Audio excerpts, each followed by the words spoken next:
하나님의 말씀은 요한계시록 22장 18절과 19절 말씀을 제가 봉독해 드리겠습니다. 내가 이 두루마리의 예언의 말씀을 듣는 모든 사람에게 증언하노니 만일 누구든지 이것들 외에 더하면 하나님이 이 두루마리에 기록된 재앙들을 그에게 더하실 것이요 만일 누구든지 이 두루마리의 예언의 말씀에서 제하여 버리면 하나님이 이 두루마리에 기록된 생명나무와 및 거룩한 성의 참여함을 제하여 버리시리라. 아멘. 계시록 22장 18절과 19절에 있는 말씀은 제가 여러 번 말씀을 드렸습니다. 요한계시록 독법에 관한 제가 이제 설교와 강의를 할 때 텍스트가 되는 본문이 이제 계시록 22장 18절과 19절인데 많은 분들이 이 본문의 말씀의 어떤 그 엄중함에 대해서만 알고 있지 이 말씀에 대한 그 본질적인 의미를 사실 모르고 있는 분들이 의외로 많아요. 얼마 전에도 어떤 목사님으로부터 통화를 하다가 이 말씀을 딱 이야기를 하면서 계시의 말씀에서 더하거나 제하면 저주를 받지 않느냐.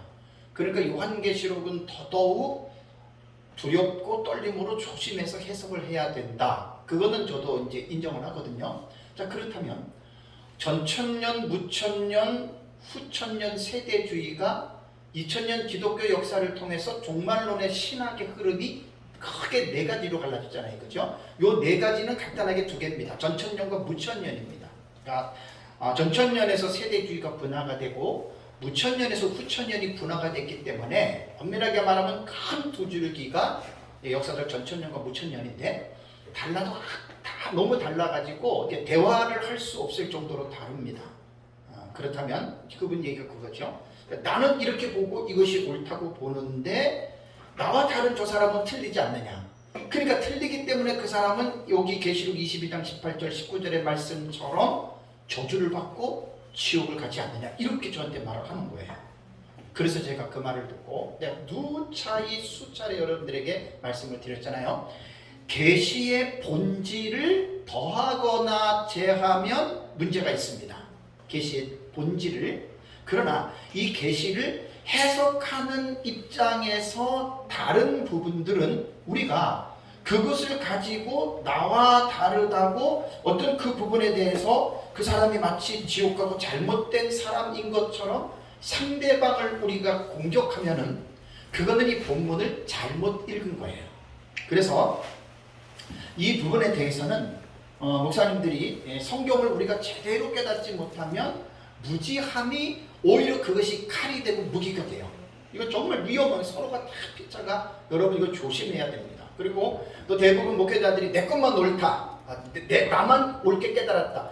이거는 아무리 그 사람이 옳게 깨달았다 하더라도 그냥 거기서 감사하면 되는데 그것이 기반이 돼서 상대를 공격하고 비난하고 정죄하는 데 사용이 된다면 물론 이단에 대해서는 제외하고 그렇지 않는 가운데에 이게 맞고 틀리는 문제가 아닌 서로가 다름의 부분에서 내 것만 지나치게 내세우고 이렇게 상대방을 공격하는 것은 설사 그 사람이 보는 관점이 옳다 하더라도 하나님은 나는 그 사람 싫어한다고 봅니다. 네, 이 부분을 제가 제 나름대로 이제 성경을 이제 연구를 하면서 이 부분들을 제가 정확하게 지금 정리를 하고 있기 때문에 전에도 말씀드렸지만 우리는 내 입장만 생각하는 것이 아니라 아버지 입장도 생각해야 돼. 10명의 자식이 있다면 각자 자식들이 자기들만 옳다고 자기들만 성공했다고 10명 자식들이 다 얘기를 하는데 거기에서 성공하지 못한 자식이 있거든요. 그러면 그 자식은 형제들끼리는 갑론을박을 하고 내가 잘났고 넌 틀렸다고 말할 수 있지만 그 10명의 자식을 둔 아버지의 마음을 생각해 봤습니까? 그러니까 이 세상에서 개혁주의니 무슨 주의니 칼빈주의니 알미니안 주의니 뭐 자유주의니 뭐 어쩌고저쩌고 얘기를 하는 거 신학적인 구별과 분별은 필요하지만 하나님의 마음을 갖는 것이 필요해요. 만약에 이단과 사입이라면 전혀 우리가 그럴 필요는 없어요. 그렇지 않는 이상에는 너무나 편협적이고 독단적으로 치우치는 신학은 다 잘못된 겁니다. 개혁주의도 독단적으로 극단적으로 치우치면 잘못된 거고 똑같은 원리예요. 근데 이제 그 정도로 우리가 극과 극을 볼 수 있는 좀 어떤 안목이 있는 것은 웬만한 사람 치고 없어요. 성경을, 신학을 내 것만 알지 상대방의 거 모르고들 다들 드럽은 걸로 목회자들이 그것 가지고 이야기하거든요. 좀 웃겨요, 웃겨. 무식히 담대하다고 이제 그런 사람들이 너무나 담대하고, 저도 거기에 포함이 돼요. 저도 제가 포함 안 된다는 말 아니에요. 그러니까 피타에 조심하자는 이야기입니다. 자, 제가 4월 달부터 이제 올해 그 강의가 요한계시록 독법입니다. 요한계시록을 어떻게 읽어야 하나, 이 요한계시록 독법이란 말이에요. 대단히 중요한 겁니다. 각자가 다 나름대로 요한계시록을 안다고 얘기하고 공부했다고 얘기를 해요. 저도 가르치는 사람 중에 하나인데, 자, 그렇다면 당신이 알고 있는 요한계시록은 좀 말해보세요. 이렇게 한번 질문을 한번 해보세요. 일목요연하게 신학적으로나 역사적으로나 학문적으로 성경적으로 이야기를 한다면, 그것이 논리적이고 합리성이 있다면 그 사람 정말 제대로 연구한 거예요. 근데 그런 것 없이 그냥 누구한테 배운 것 가지고 그냥 하는 대부분 사람들이 그래요. 대부분 사람들이. 그 부분에 있어서 그것 때문에 서로가 지금 아귀다툼을 하고 싸우고 나만 옳고 너는 틀리느니 이러고들 있잖아요. 근데 제가 이제 독법에 대해서 이제 책이 이번에 뭐 이제 쓰고 어쨌든 정리하면 나오는 건데, 참 이게 얼마나 인간이, 사람이 도토리 키재기식으로, 그 뭐 별것도 아닌데, 그 자기가 알고 있는 게 다가 아닌데, 그 이제 도가 지나치는 사람들이 너무 많아요. 거의 그렇다고 보시면 돼요. 이제 저도 이제 그런 무리에 안 속하려고 지금 발버둥 치고 있는 거예요. 정말 조심해야 됩니다. 자만은 교만이 되고, 교만은 하나님의 싫어하는 거예요. 아무리 내가 요한계시록을 올바르게 깨달았다 하더라도 합리적인, 상식적인 지식을 갖고 있어야 돼요. 너무나 이제 하나님과 밀접하게 사는 사람들은 자기만 하나님 제대로 믿는 것 같이 착각을 하는데 그렇지 않습니다. 그래서 요한계시록은 사실 너무 어려워요. 이해하기 힘들어요. 그렇다면 왜 어려울까를 생각을 해야 돼요. 어려운 이유가 있다고요. 무조건 어려운 게 아니에요. 그 어려운 이유를 하나하나 설득력 있게 풀어서 가르치는 게 학문입니다. 그게 학문이에요. 그냥 어려워, 이건 이래, 그게 아니라 왜 어려울 수밖에 없는가에 대해서 제가 4월 달부터 강의한 게 첫 번째, 요한계시록 어떻게 봐야 됩니까? 묵시문학적인 요소로 요한계시록이 기록이 되어졌기 때문에 묵시문학적, 그러니까 묵시적, 그러니까 요한계시록 묵시문학은 아니에요. 그러나 묵시적인 요소, 그러니까 묵시적 요소로 부르는 게 가장 올바라요. 그러니까 요한계시록은 문학적인 양식으로 볼 때는 묵시적인 양식으로 기록을 했는데, 요한계시록 우리가 읽어보셔서 알지만 많은 내용들이 상징의 기법으로 되어져 있지요. 그러니까 은밀한 언어라고 그래요. 시크릿 랭귀지라고 그러죠. 아주 은밀한 랭귀지, 은밀한 말이에요. 일곱 머리 열불, 해로 옷 입은 여자, 이것이 전부 다 그 상징의 기법이거든요. 이런 것들이 되게 많아요. 그래서 요한계시록을 먼저 공부를 하려면 기본적으로 요한계시록 안에 숫자 나와요, 색상들 나와요, 동물 나와요, 식물들 나와요, 그 다음에 지명들이 나오고 물건들이 나오고 인물이 나오죠. 이거 공부하는데 간단한 거 아니에요. 절대 간단한 거 아니에요, 이거 지금. 저는 이제 목사님들 강의를 이제 13년을 하니까 대부분 목사님들이 뭐라고 얘기를 하면 간단하게 얘기를 하는데, 간단하게. 그 병이에요, 병. 간단하게 배운 사람이 깊은 사람 봤어요? 절대로 안 깊습니다. 깊이가 없어요. 제가 요즘 유튜브를 보면서 어떤 여자 목사님이 세대주의인데 간단하게 하더라고요. 그러니까 저는 아니까 이해가 되는데 모르는 사람은 그거들은 뭘 알겠어요. 그러니까 간단하게 배운 지식은 간단한 것밖에 몰라. 제 강의가 상당히 깊어요. 자랑이 아니라. 여러분도 어떨 때는 지루하게 느껴져요. 그게 깊이 들어가요. 여러분들 한 번 들으면 다 이해합니까? 천만에.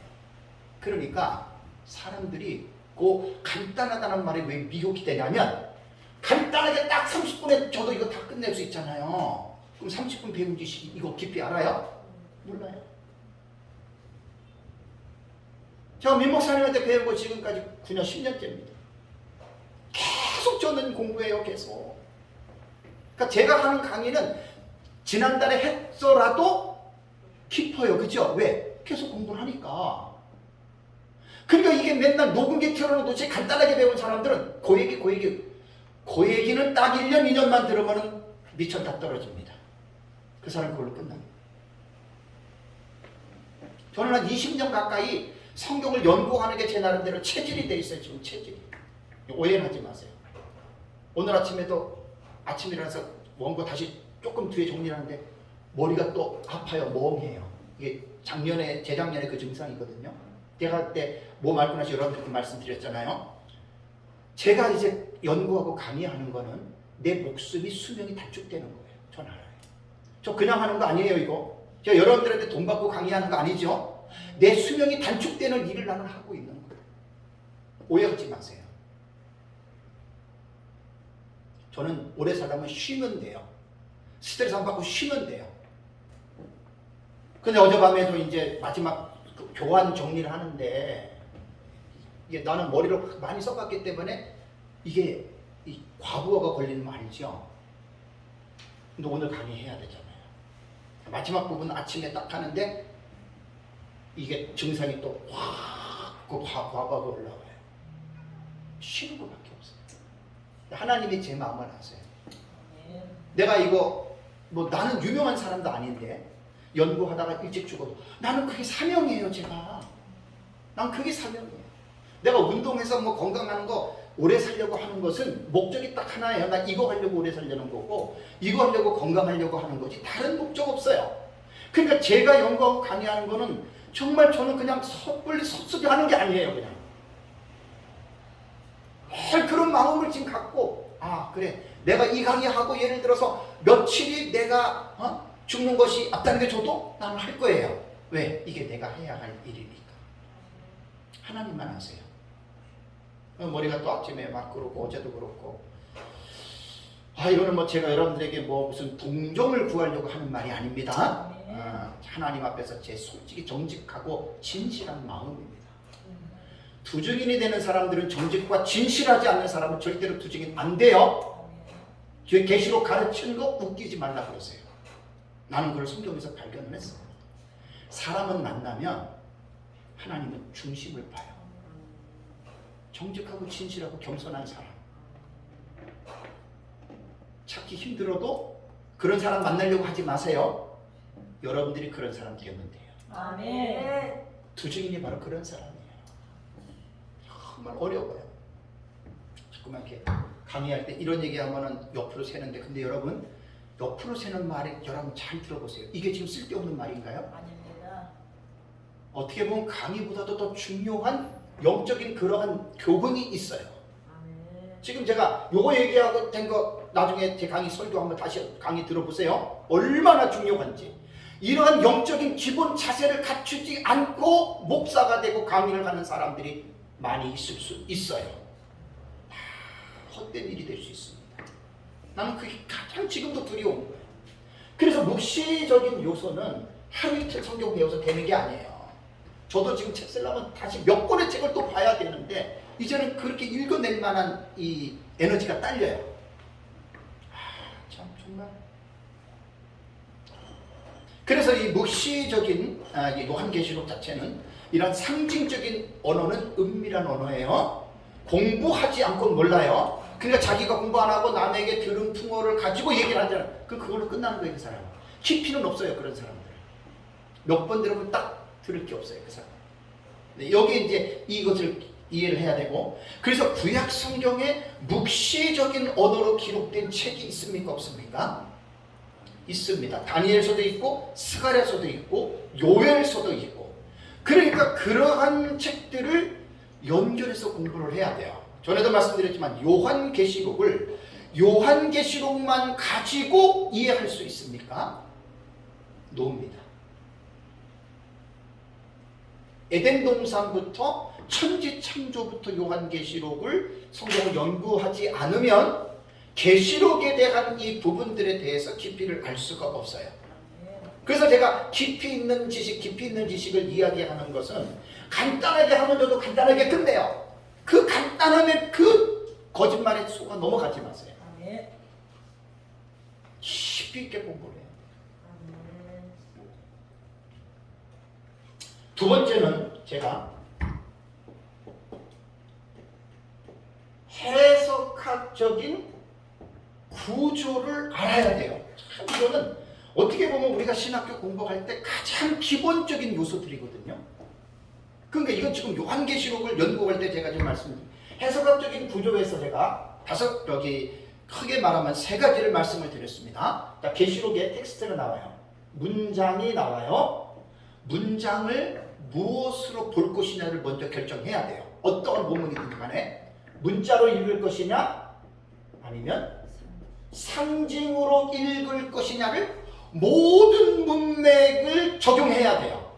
두증인이든 14만 4천이든 흰옷 입은 큰 무리든 반드시 이것을 먼저 설정을 하셔요.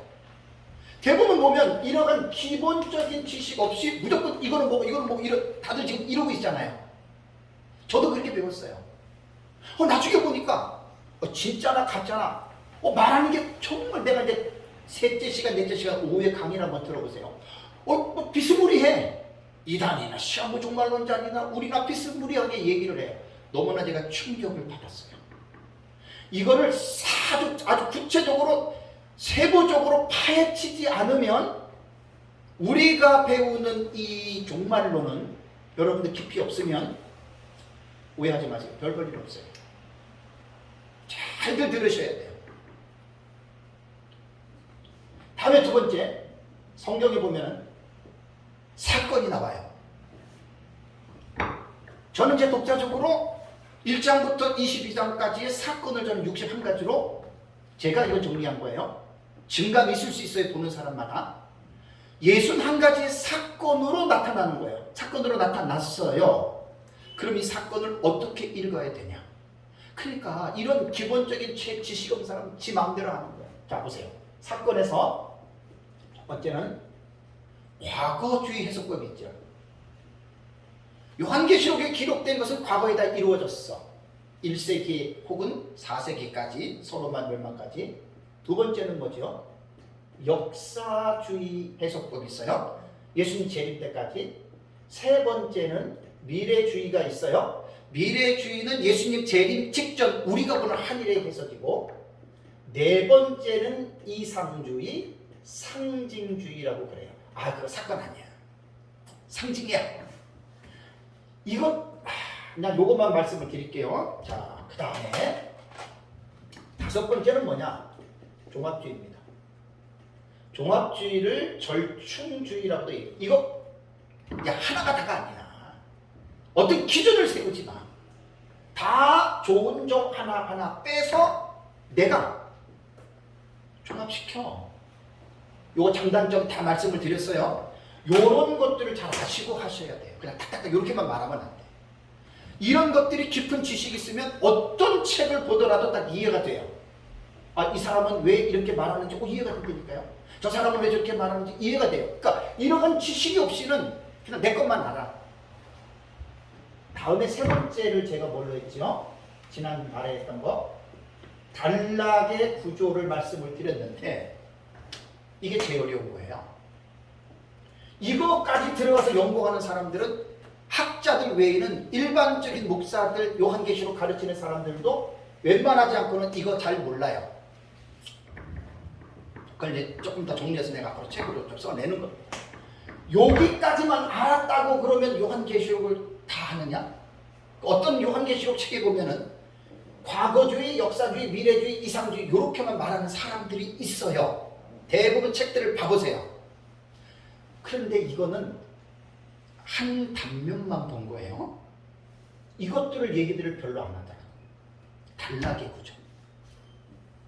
그래서 제가 4월 달에 강의했던 내용 중에는 단락의 구조법에 있어서 제가 뭘 얘기를 했죠? 첫 번째는 점진적 해석법을 얘기를 했고, 두 번째는 반복법, 단락의 구조법이 있고, 세 번째는 전진하는 반복법이 있고, 네 번째는 교차 대꾸법으로 해서 이것은 키아즘 구조라고 얘기를 했고, 오늘 강의하는 내용이 뭐냐면 돈경과 삽경의 상호 교차 구조로 보는 법이 있어요. 이것 외에도 더 많아요. 근데 더 많은 거를 나는 몰라요. 왜? 평생 해도 모르는 거예요. 요한계시록을 보는 이 학자들의 관점들이 너무나 다양해서 키아즘 구조도 제가 그 교차대급의 말씀을 드렸죠. 이거 학문적으로 너무 기가 막힌 거예요. 와, 상당히 이거는 히브리인들의 문학 양식으로 아주 필요한 내용인데, 이건 공부들을 많이 하시는, 성경 전체를 이렇게 봐요. 이렇게 이건 공부할 필요가 있어요. 요한계시록 이렇게 보는데, 본경과 삽경의 상호 교차 구조에 대해서 요건 지금 뭐냐면, 앞에 제가 말씀드린 대로 뭐 묵시문학을 공부하고 뭐 그다음에 저기 텍스트를 보고 그다음에 사건을 보고 다 했어도 요한계시록에 나타난 사건을 연결하는 거거든요. 61가지의 사건을 어떻게 여러분들이 정리를 할 거예요? 이건 되게 중요한 거예요. 자, 6장부터 22장까지 51가지 사건이 나오고, 6장부터 19장까지 44가지가 나와요. 거기서 사도 요한이 카이 에이돈 카이 아쿠사, 내가 보았다, 내가 들었다, 제 책에는 다 분석을 해놨어요. 딱 분석해놨어요. 몇 절, 몇 절, 몇 절, 몇 절. 그러면 보고 들은 것들이 사건인데, 이 사건들이 지 마음대로 일어나요? 일어나고 싶으면 전쟁 일어나고, 자기 하고 싶으면 그냥 질병 일어나고, 자기 하고 싶으면 적그리스 나오고 그러나요? 역사 세계에서 살아가고 있는 인간에게는 시간의 관념이 있습니다. 3시제, 과거, 현재, 미래 3시제가 있어요. 그러니까 이 사건은 언제 어떻게 일어나느냐, 우리가 가장 기본적인 것은 국문학에서 말하는 거예요. 글을 읽을 때 육하 원칙 속에서 우리가 글을 읽어내잖아요. 그죠? 누가 언제 어디서 무엇을 어떻게 왜, 기본적인 지식이잖아요. 단락의 구조법이라고 하는 거는 6장부터 22장에 나타나는, 우리가 한일로 개념으로 볼 때, 물론 이제 4장, 5장, 1, 2, 3, 4, 5장은 뭐 거의 사건적으로는 혼동될 게 없어요. 그냥 내용들을 읽어보면 6장부터가 제일 어려운 내용들이에요. 여섯인, 일곱 번째 나팔, 뭐 흰옷 입은 금물이 14만 나죠. 그럼 이 사건들이 언제 어떻게 일어나느냐? 그리고 그 사건들이 상호 관계가 있어요. 이 사건들이 일어난 다음에 곧바로 이것이 일어나고 뭐가 일어나는데, 이것은 앞으로 예견, 이렇게 될 것을 미리 보여주는 것이고, 또 이것은 앞에 나온 것들을 다시 반복해서 강조해 주는 것이다. 이렇게 요한계시록을 읽어내는 것은 단락의 구조에 대한 이해가 있는 사람들만 읽어낼 수가 있고, 또 이런 사람들은 뭘 할 수가 있냐면 정리를 할 수 있어요. 종합적으로. 종합적으로 정리를 한다고 하는 말은 뭐냐면, 그 종합적인 정리를 해서 그것을 사람들에게 설명할 수 있는 사람이 그 일을 하는 거예요. 그냥 이렇게 배워가지고 이거는 그냥 여러분들 배우고 끝난 거예요. 바로 오늘 제가 하는 강의가 바로 이거를 지금 강의를 하는 거예요. 정말 어떻게 보면 정말 진짜 중요한 거예요.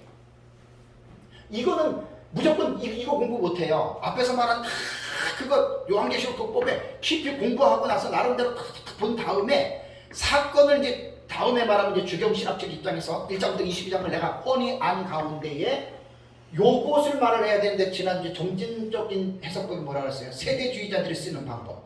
기록된 순서대로 요한계시록 사건이 일어나요. 첫째인, 둘째인, 셋째인, 넷째인, 다섯째인, 여섯째인 순서대로 사건이 일어난다. 요게 점진적인 방법이고 세대주의가 이렇게 봐요. 그래서 제가 지난달에 도표 보여줬잖아요. 세대주의 미국에서 온 도표요. 반복법은 그거 아니야. 순서대로 일어나는 게 아니라 반복된 거야. 7인의 내용이 7 나팔이고 7 대접이야. 그러니까 반복이다. 이것은 구조로 단락의 구조예요. 구조로 볼 때는 직렬법이 아니라 병렬법으로 들어가요. 그죠? 병렬법으로. 그러니까 다르죠? 전진하는 반복법은 야 니네만 옳다 그러지 마. 요한계시록은 점진적인 법도 있고 반복적인 법도 있어. 자, 이렇게 얘기를 하면 여러분들 어떻게 알아들으셔야 되냐면 이거 설명하려고 1시간 걸리는 거예요.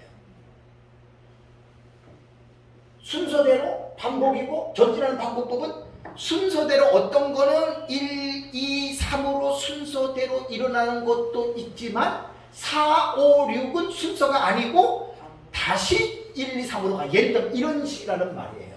근데 이게 한마디로 끝나는 말이 아니라 평생을 이렇게 연구한 학자들을 생각해 보세요.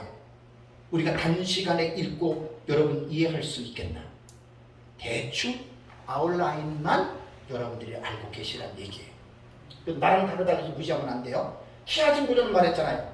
A, B, C, D, D 다시 그 다음에 C, B, A 다시 해가지고 가장 중요한 내용을 가운데다가 몰아넣고 전반부와 후반부의 연관성을 어쨌든 이게 키아진 구조고 이제 오늘 공부하는 내용이 본경과 삭경의 구조는 우리가 보는 방식이기 때문에 이 방식은 제가 조금 심도 있게 2시간 이거 뭐 10시간도 할 수 있는데 2시간에 제가 좀 하려고 합니다. 자 그러면 오늘은 이제 본경과 삭경의 상호 교차 구조인데 용어가 참 중요해요. 본경과 삭경의 상호 교차 구조로 요한계시록이 기록됐다. 우린 이렇게 보는 거예요. 자, 요한계시록을 공부를 하려면 여러분들에게는 많이 제가 말씀을 드렸는데 무조건 읽는다고 깨달아지는 게 아닙니다. 특히 요한계시록은 그렇게 해서 깨달아지는 책이 아니에요. 뭐 어떤 사람들은 읽으면 성령이 감동해서 다 깨닫게 준다. 그런 사람하고는 대화를 잘 안 해요. 대화를 할 수가 없어요. 네. 근데 반드시 성경은 공부를 해야 됩니다. 그냥 무조건 읽는다고 되는 게 아니고 제 책에 보면은 형식상 구조와 내용상 구조가 133페이지에서 151페이지에 나옵니다.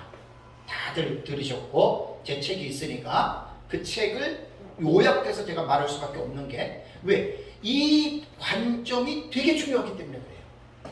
요한계시록 공부할 때는 그냥 읽지 마시고 자, 형식상 구조라는 것은 뭐냐?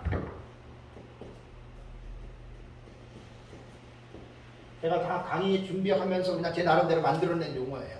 설명을 하려고 하다 보니까 이게 만들어낼 수가 없어요. 형식상 구조는 기록된 순서대로 요한계시록을 이해하는 방법이에요. 뭐 내용 생각하지 말고 이게 어떻게 기록이 됐지? 그러면서 이제 1장부터 22장까지를 쭉 여러분들이 이해를 언더스탠드를 해야 돼요. 자, 우선 요한계시록은 처음에 기록될 때의 모든 성경은 장과 절이 없었습니다. 이건 꼭 거의 다 알겠지만 모르는 사람도 의외로 많더라고요. 장과 절이 원래는 없었어요. 성경에 구약이든 신약이든. 그래서 성경은 장과 절을 나누어서 보면은 안 되는 거예요. 무슨 말인지 아시죠?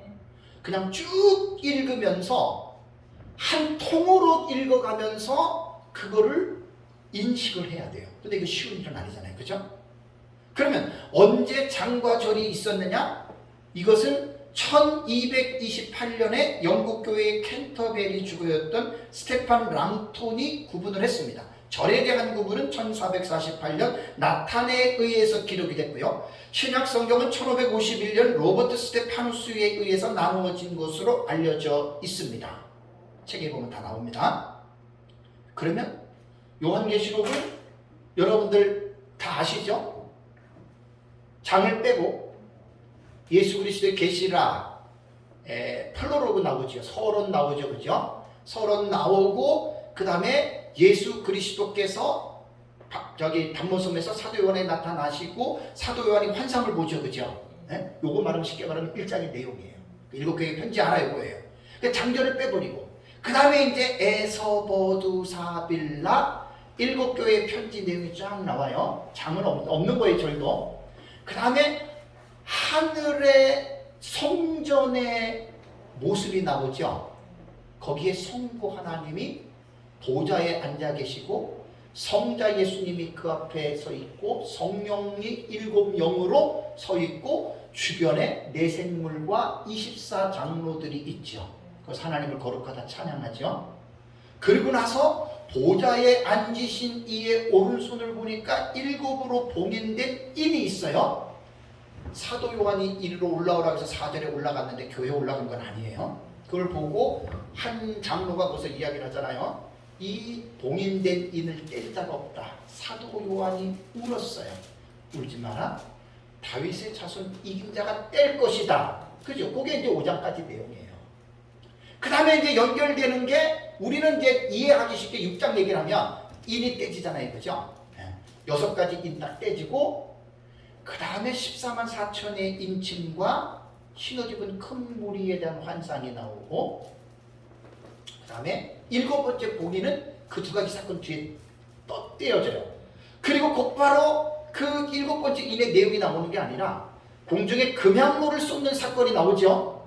그리고 나서 이제 7번째 인이 뭔지가 7 나팔이 쫙 나와요. 그래서 요것은 이제 벌써 8장으로 들어간 거예요.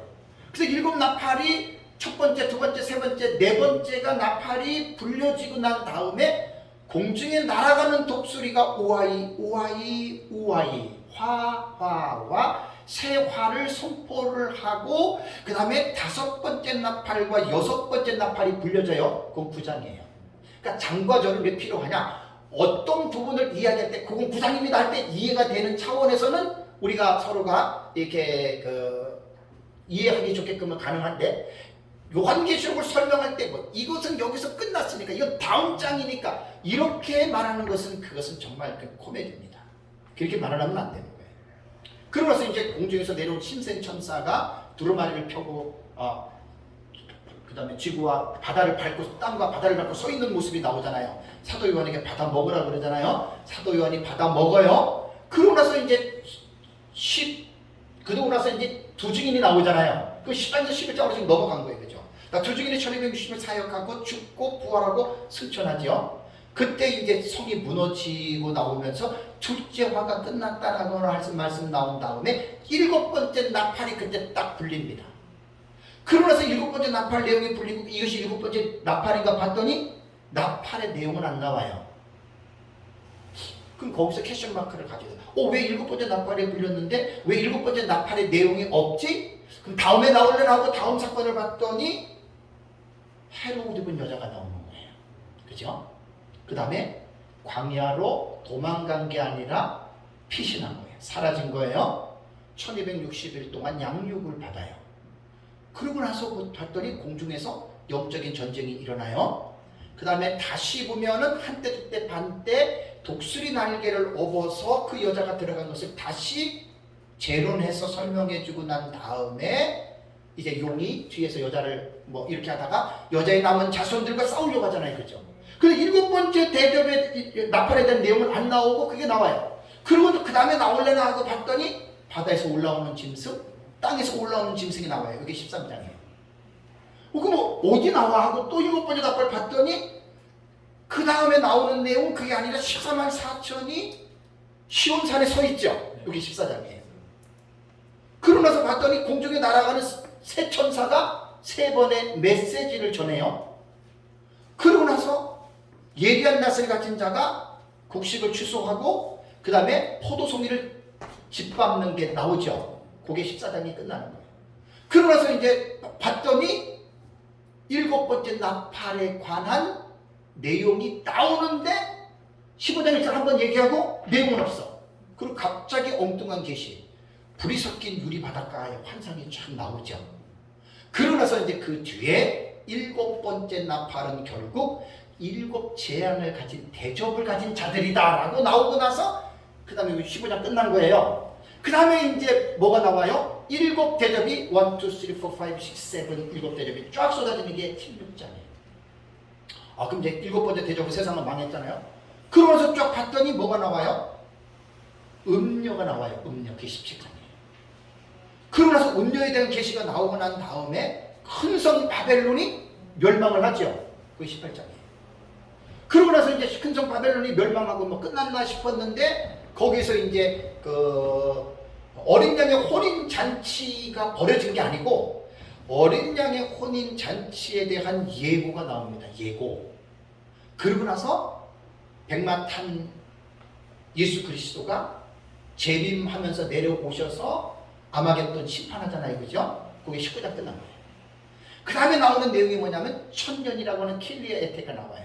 1000년 동안 천사가 쇠사슬을 가지고 사탄을 묶어서 무정에 가둬놓고 1000년이 끝나고 그 다음에 곡감하고 그 다음에 사탄의 심판, 그 다음에 천지가 사라지고 그 다음에 죽은 자들이 부활하고 크고 힘모져서 심판 나오죠. 그죠?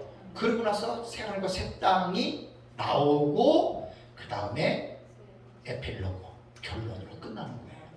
그러니까 요한계시록은 이러한 그 내용을 장과 절의 구분이 없어도 그냥 눈 감으면 쫙 이게 나와야 돼요. 자, 요한이 그렇게 기록을 한 거예요. 이것은 몇 장이고 이것은 몇 절이고 이게 아니고 이 보여지는 카이 에이돈 카이 아쿠사 내가 보았다 내가 들었다 이것이 뭐예요 이게? 네?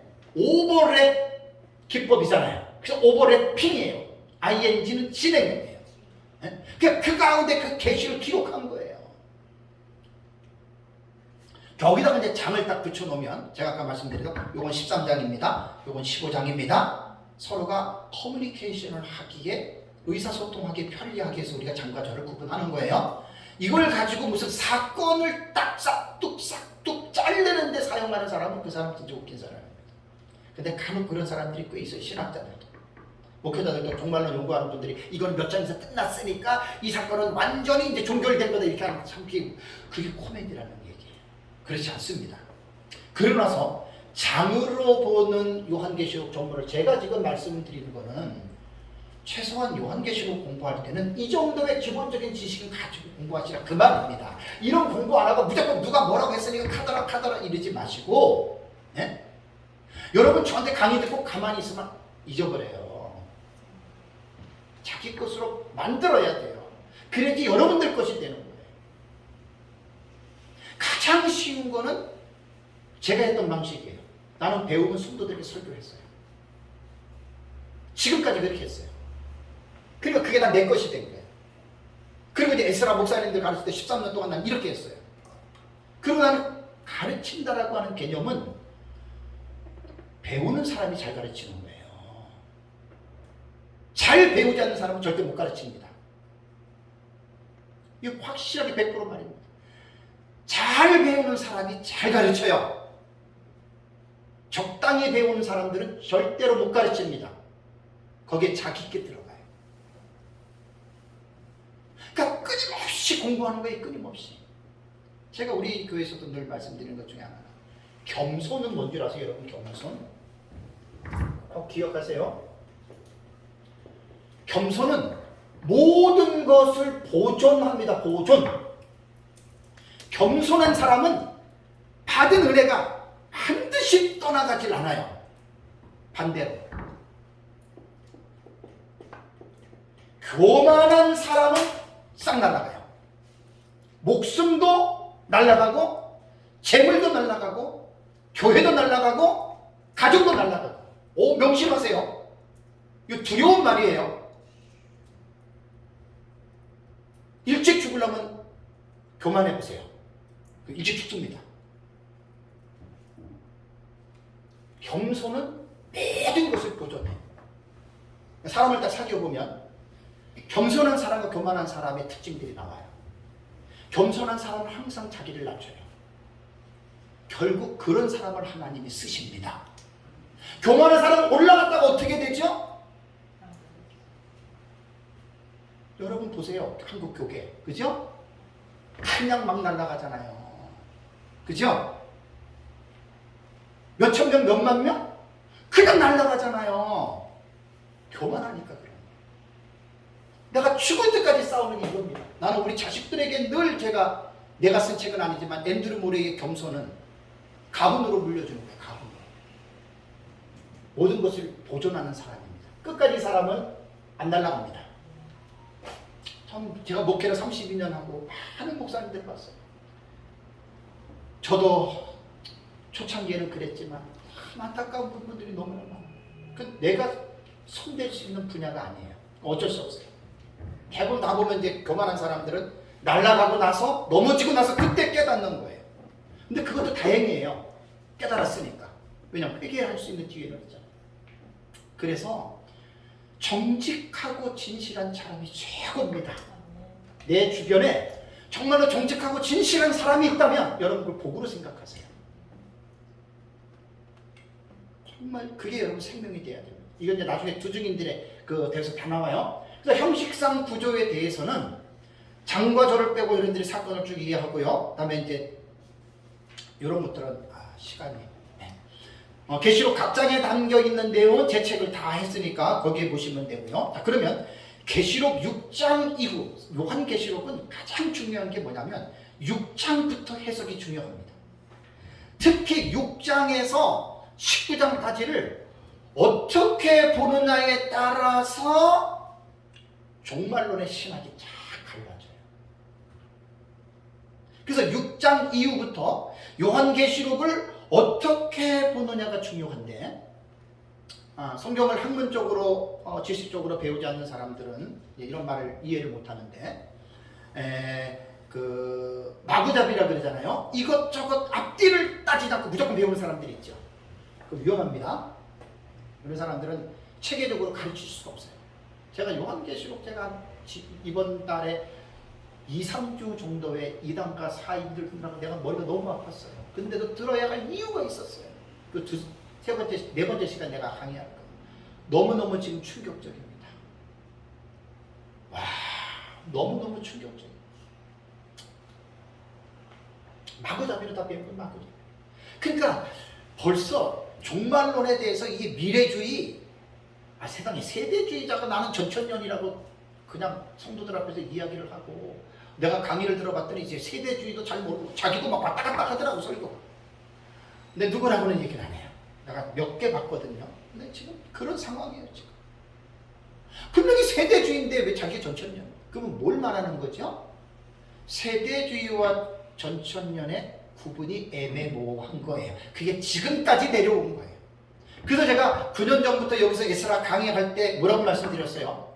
참 저같이 부족한 사람에게 늘 제가 여러분들이 얘기를 하잖아요. 한국의 역사적 전천년의 정체성을 세울 수 있는, 이게 단순히 내 혼자 사역이 아니라 한국교회 전체의 역사적 전천년을 따르는 사람들끼리, 학자들끼리 모여서 뭔가의 어떤 머리를 맞대고 심포지움을 하든 세미나를 하든 정체 세대주의와 역사적 전천, 이거 반드시 구분해야 됩니다.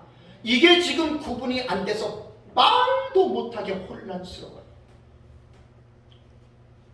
네 번째 시간 점심 먹고 그 2시간에 제가 얘기를 합니다. 그러면 많은 학자들이 계시록 6장부터 22장까지의 내용을, 이건 제 말이 아닙니다. 여러분 잘 기억하셔야 돼요. 동경과 삭경으로 계시록 6장 이후의 내용을 구분을 해요. 전천년이든 무천년이든 세대주의든 후천년이든 간에. 그래서 여기 본경은 뭐냐? 그러면 본경이 뭐예요? 본경은 세 가지 7 시리즈가 있죠. 그죠? 7인, 7 나팔, 7 대접, 그 다음에 계시록 20장 이후의 사건을 본경으로 보는 거예요. 이건 제 말이 아니에요. 민 목사님 말도 아니에요. 신약 신학자 중에 요한계시록을 연구하는 주경 신학자들의 말들이에요. 그러면 여러분들이 이렇게 질문해야 돼요. 그럼 그거 당시 어디서 봤냐? 이렇게 말을 해야 돼요. 제 책에 나오잖아요. 박수환 박사님의 글에 보면은 나옵니다. 그래서 박수환 박사님의 글을 보면은 거기에 최소한 알포드, 모페트, 키들, 리스트, 레드, 그 다음에 비슬리 머레이, 그 다음에 캐리어드, 그 다음에 마운스, 그 다음에 아우네, 그 다음에 렘브렉트, 오스본, 이상근, 이 신학자들이에요. 다 외국에 유명한 이런 사람들이 다 이렇게 본단 말이에요. 그럼 우리 할 말이 없죠, 그죠? 그러니까 이런 신학적으로 우리가 배우고 따라가줘야 돼요. 이단들에게는 특징이 뭔 줄 아세요? 신학이 없어요. 기가 막혀요. 신학이 없어. 그리고 누가 말했다, 뭐 유명한 사람 이런 거 별 관심 안 가져요. 중요한 거는 뭐냐? 내가 하나님에게 음성을 들었고 내가 환상을 봤다. 그런데 이단이 되는 거예요. 성경은 건강하고 건전한 신학적인 입장에서 공부를 해야 됩니다. 이거 무시하면 큰일 납니다. 이렇게 지금 본경을 보고 삽경은 뭐냐? 이 세 가지 7 시리즈와 20장 이후에 나타나는 사건들 외에 다른 사건들 있지요.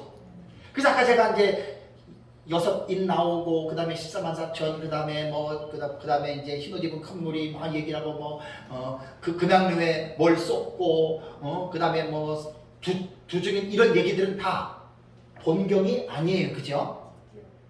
그래서 요 7 시리즈, 7인, 7나팔, 7 대적들의 본문을 먼저 여러분, 이거 목사님들은 안 보고 알아야 돼요. 6장 1절에서 17절인가요? 요것이 첫째 인에서 6째 인 나오죠, 그죠? 그 다음에 7째 인은 8장 1절에서 2절에 나와요. 요게 본경의 인이고, 나팔은 8장 5절에서 12절까지 나오고, 그 다음에 9장 전체에 나오고, 그 다음에 11장 15절에 나오고, 그 다음에 15장 1절과 15장 5절에서 8절, 요게 7 나팔이에요. 대접은 간단해요. 16장 1절에서 21절까지. 그 다음에 20장 이후 천년왕국, 그 다음에 쭉 새예루살렘성까지 나오죠. 그죠? 요것 외에 다른 내용들은 삽경이라 그래요. 무슨 말인지 이해가 되세요? 그러니까 요한계시록을 공부할 때 무조건 뭐 14만 4천이 뭐고 두준이네 뭐고 푸신말이 뭐 이런 얘기들 하지 마시고 이렇게 공부들을 하자는 거예요. 제가 지금 강의하는 게 이거예요. 이제 이거 나중에 잘 자세히 공부하게 되면은 나만 옳다, 나와 다른 너는 틀리다 이런 말 절대 못하게 돼 있어요. 아무리 오라도 말 못해요. 하나님의 마음을 가지셔야 돼요. 이거는 그냥 딱 요한계시록을 연구하시는 분들이라면 안 봐도 그냥 딱딱딱 나와요. 그죠? 그래서 본경과 삽경을 이렇게 학자들이 구분해 놓고 이야기를 하는 거예요. 학문적인 토론들은 여러분 대화라는 게 뭐죠? 나 혼자만 말하는 건 대화가 아닙니다. 상대방과 주고받는 게 대화예요. 그러니까 주고받으려면 주제나 어떤 하고자 하는 내용들을 나만 아는 게 아니고 상대방도 알아야 올바른 대화가 가능하죠. 자, 제가 민 목사한테 배운 거 이거 우리끼리만 얘기하고 우리끼리만 다 끝낸다면 그냥 그걸로 끝나는 거예요. 그냥. 근데 이거를 다른 사람하고 소통을 해야 되잖아요. 소통. 그죠? 소통을 하려면 내 입장에서만 말하면 안 돼요. 상대방이 내 입장을 이해할 수 있는 용어들을 통일을 시켜야 되지 않아요? 그렇죠. 그래서 저는 그 작업을 하고 있는 거예요. 그래서 제 책에는 그 용어들을 가지고 왜 제가 이런 것들을 자꾸만 강조를 하냐면 이게 한두 사람이 말한 것 같으면 그건 사용하면 안 돼요. 그건 위험성이 많아요. 될 수 있는 대로 이 학문의 세계에서는 건전한 신학을 가진 개혁신학자들이 가지고 있는 소통하고 있는 그들의 용어들을 1차적으로 내가 알아야 되고 내가 이해를 해야 되고 그러면 이제 대화가 가능하잖아요. 그죠? 대화. 그래서 본경과 삽경을 이렇게 말을 합니다. 그래서 그 아까 말한 10명 정도의 국내외 학자들이, 다 신학자들입니다. 이들이 말하기를 본서는, 요한계시록은 본경과 삽경의 상호 교차 형식. 상호 교차가 뭐예요? 서로 교차는 서로 어긋나는 거예요. 자, 용어에서 딱 기억을 해야 돼. 상호 교차. 서로가 본경과 삽경이 마주쳐요. 엇갈려요. 이게 교차라고 하는 말입니다. 이게 단락의 구조법의 단락.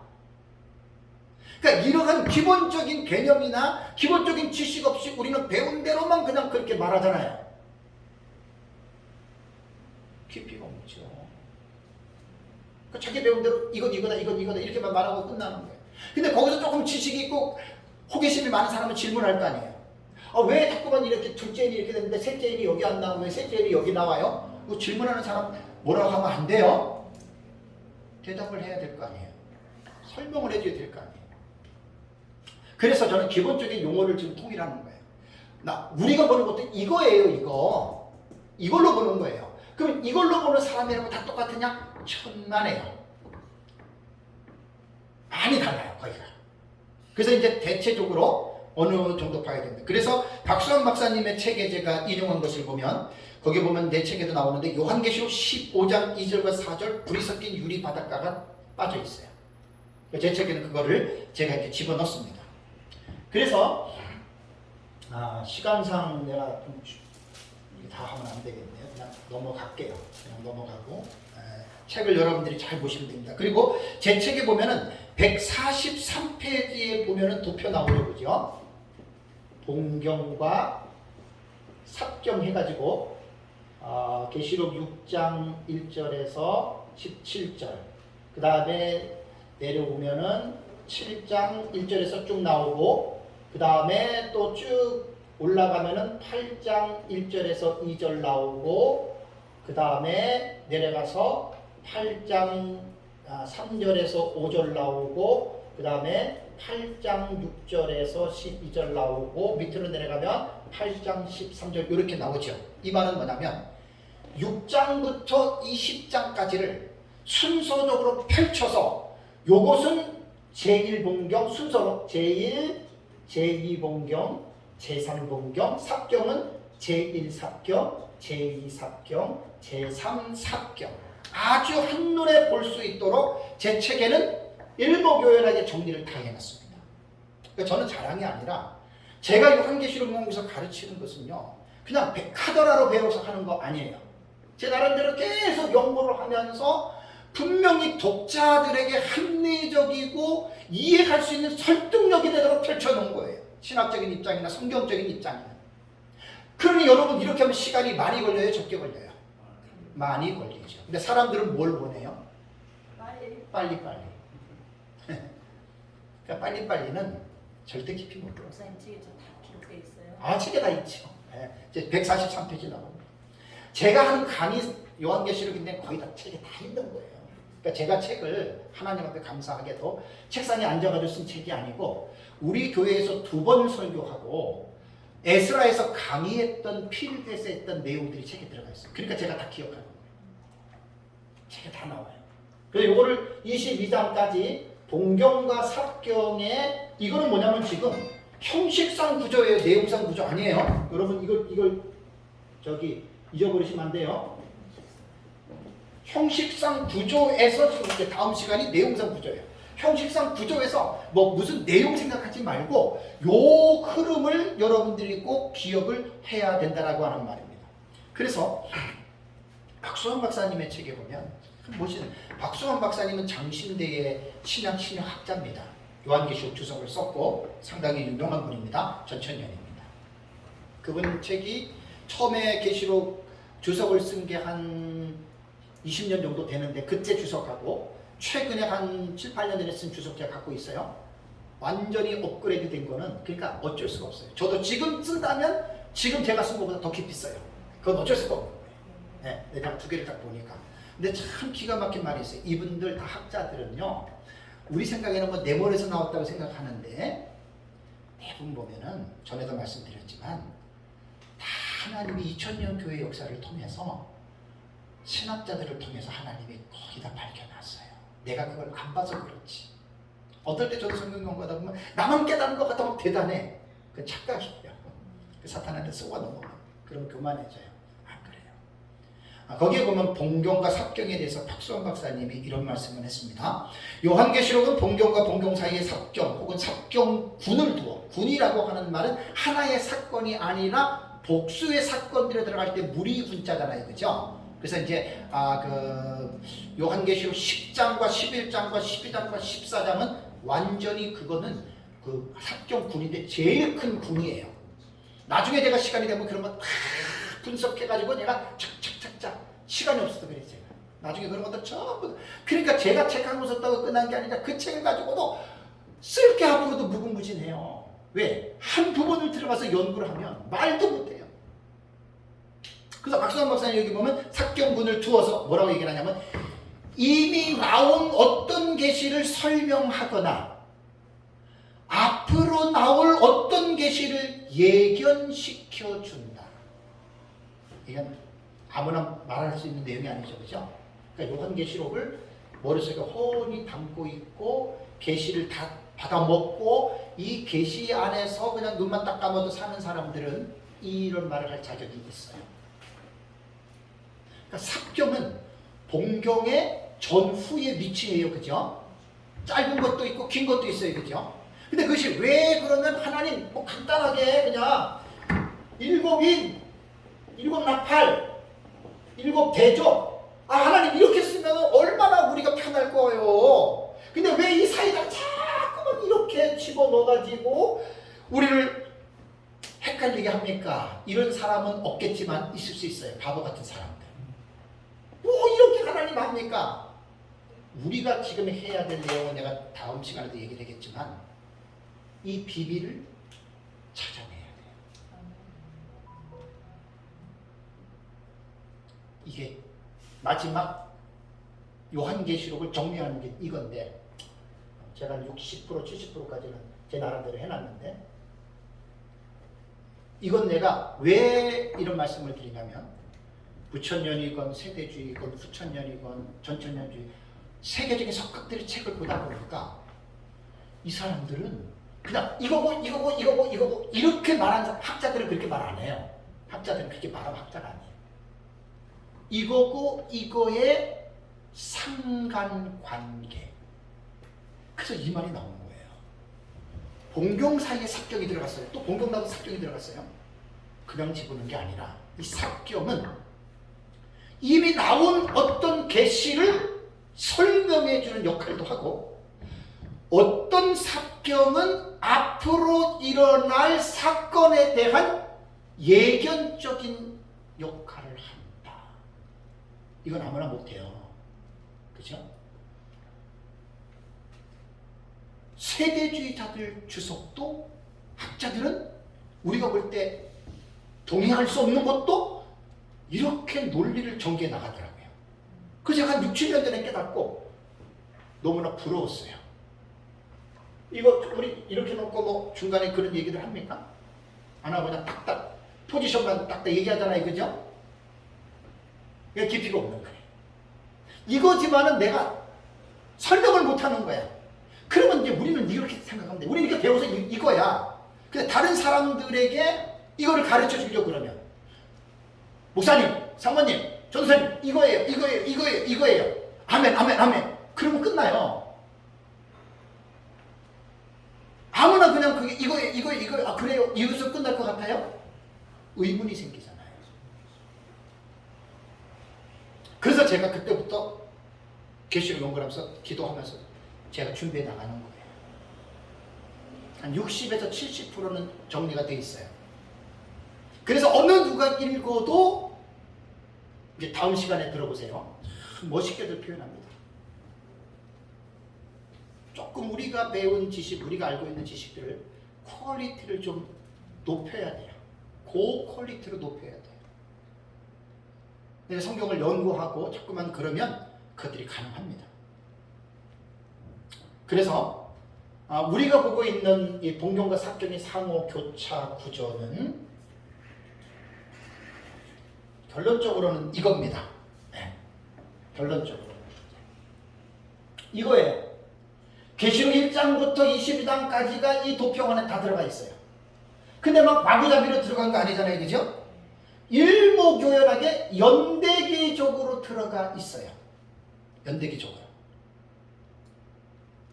그 왜 이렇게 돼요? 왜 이렇게 되는 거죠? 제가 도표를 만들었기 때문에 제가 답을 해야 돼요. 민 목사님이 거지만 제가 부분적으로 해놓은 걸 종합적으로 정리를 했잖아요. 이거 답을 하느라고 계속 저는 연구하고 있어요. 이거의 답이 어느 누가 봐도 어느 누가 읽어도 납득이 된다. 그러면 잘한 거예요. 근데 이것에 대한 내용은 이것을 기록하게 하신 원저자인 성령의 조명과 감동 외에는 답이 없어요.